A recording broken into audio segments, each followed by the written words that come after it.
आचार्य शंकर के द्वारा प्रतिपादित मायावाद के सिद्धांत का रामानुज ने खंडन किया है। यह विचार विमर्श हम बीए पार्ट 1 के छात्रों को आज बताना चाहेंगे। उन्होंने शंकर के मायावाद अथवा अविद्या के विरुद्ध अनेक आक्षेप उपस्थित किए हैं। माया के विरुद्ध रामानुज के 7 तर्क अत्यंत महत्वपूर्ण माने जाते हैं। इन्हें सप्त अनुपपत्ति भी कहते हैं। रामानुज का कहना है कि इन 7 दोषों के कारण मायावाद असिद्ध है। रामानुज के खंडन का अद्वैत वेदांतियों ने अपने ढंग से उत्तर दिया है, जो निम्नलिखित है। पहला, आश्रयानुपपत्ति। शंकर के मायावाद का खंडन करते हुए रामानुज कहते हैं कि अविद्या या माया का आश्रय स्थान कहाँ है, माया कहाँ रहती है। यदि यह कहा जाता है कि माया का आश्रय स्थान ब्रह्म है, तब माया और ब्रह्म को 2 तत्व माना जाएगा और शंकर का अद्वैतवाद खंडित हो जाएगा, क्योंकि ब्रह्म के अतिरिक्त माया का अस्तित्व मानना पड़ेगा। फिर यदि यह कहा जाए कि अविद्या का निवास जीव है, तो यह भी अमान्य होगा, क्योंकि जीव स्वयं अविद्या का कार्य है। कारण अपने कार्य पर कैसे आश्रित रह सकता है। अतः माया का आश्रय न तो ब्रह्म है और न जीव। आश्रय के असिद्ध होने के कारण स्वयं अविद्या भी असिद्ध है। इस प्रकार अविद्या का आश्रय कोई नहीं है, वह अद्वैत वेदांतियों की कल्पना में निवास करती है। दूसरा, तिरोधानानुपत्ति। तिरोधानानुपपत्ति। रामानुज का कहना है कि ब्रह्म शुद्ध ज्ञान स्वरूप है, तो माया अविद्या ब्रह्म को तिरोहित या आवृत कैसे कर सकती है। वह कैसे ब्रह्म पर पर्दा डाल सकती है, जबकि ब्रह्म स्वयं प्रकाश है। अतः यह सोचना कि अविद्या का आवरण पड़ने से ब्रह्म का प्रकाश ढक जाता है, अमान्य प्रतीत होता है। अंधकार प्रकाश को कैसे ढक सकता है। इस आक्षेप का उत्तर देते हुए अद्वैत वेदांतियों का कहना है कि जिस प्रकार मेघ सूर्य को आच्छादित कर देता है, उसी प्रकार ब्रह्म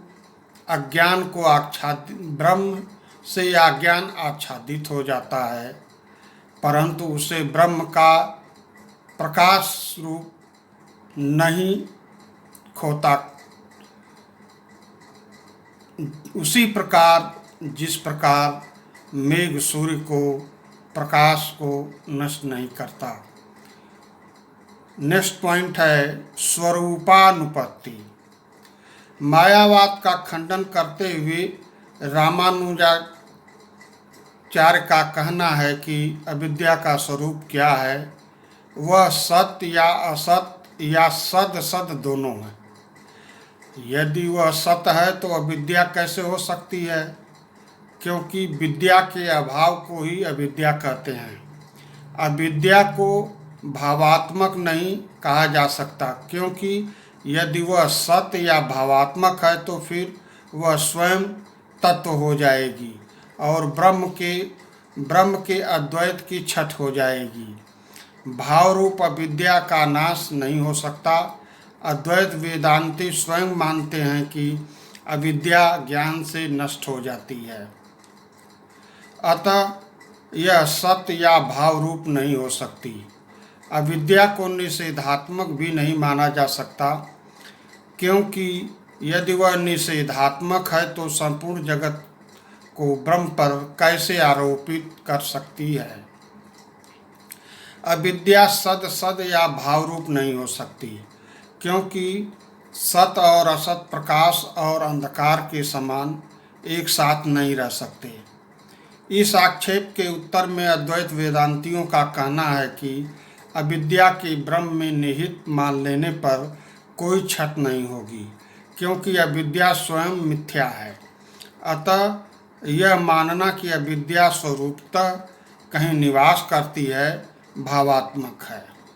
अगली पॉइंट, अनिर्वचनीय अनुपपत्ति।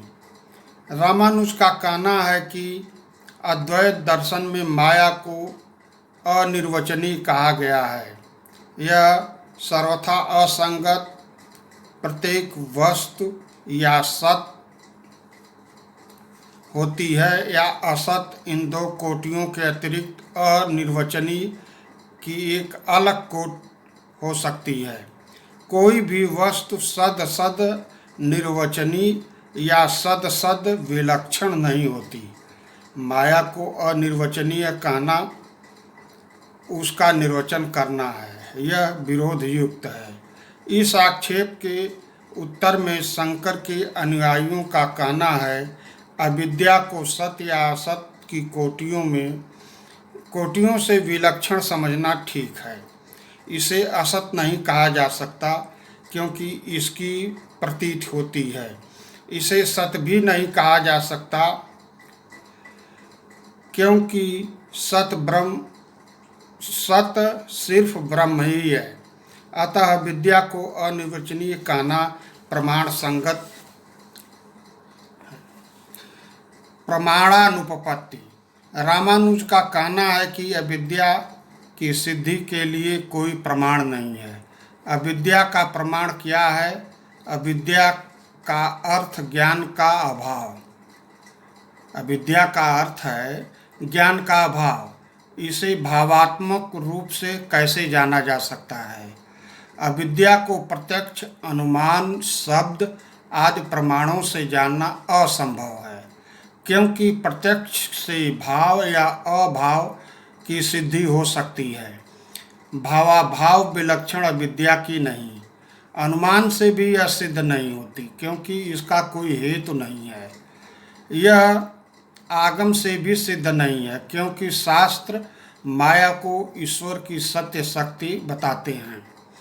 इस आक्षेप के उत्तर में शंकर के अनुयायियों का कहना है कि अविद्या कोई वस्तु नहीं है, यह भाव भी नहीं है, बल्कि भाव रूप है। अतः अविद्या का ज्ञान सिर्फ प्रमाण से होता है। यह प्रश्न उठाना युक्त संगत नहीं है। Next point, निवर्तकानुपपत्ति।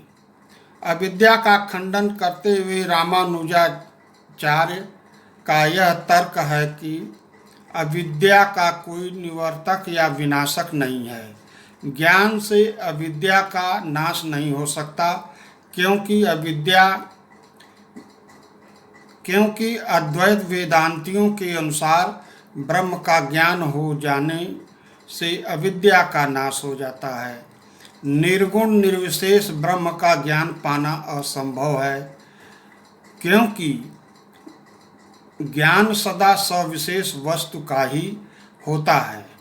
अतः निर्विशेष ब्रह्म ज्ञान के अभाव में अविद्या के निवर्तक का भी अभाव है।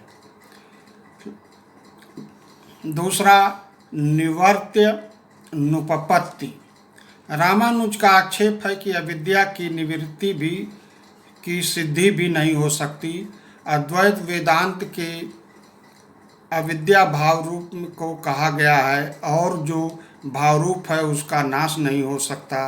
रामानुज का यह कहना कि अविद्या का नाश ईश्वर या भक्ति तथा आत्मा के वास्तविक ज्ञान से ही संभव है। इस आक्षेप के उत्तर में शंकराचार्य के अनुयायियों का तर्क है कि हमें रस्सी के स्थान पर सांप का भ्रम होता है, परंतु यह भ्रम यथार्थ वस्तु रस्सी का ज्ञान होने पर नष्ट हो जाता है। अतः माया विद्या को भाव रूप कहना प्रमाण संगत है। इस प्रकार अद्वैत वेदांत के विशिष्टाद्वैत दर्शन में रामानुजाचार्य ने शंकर की मायावाद का खंडन किया है।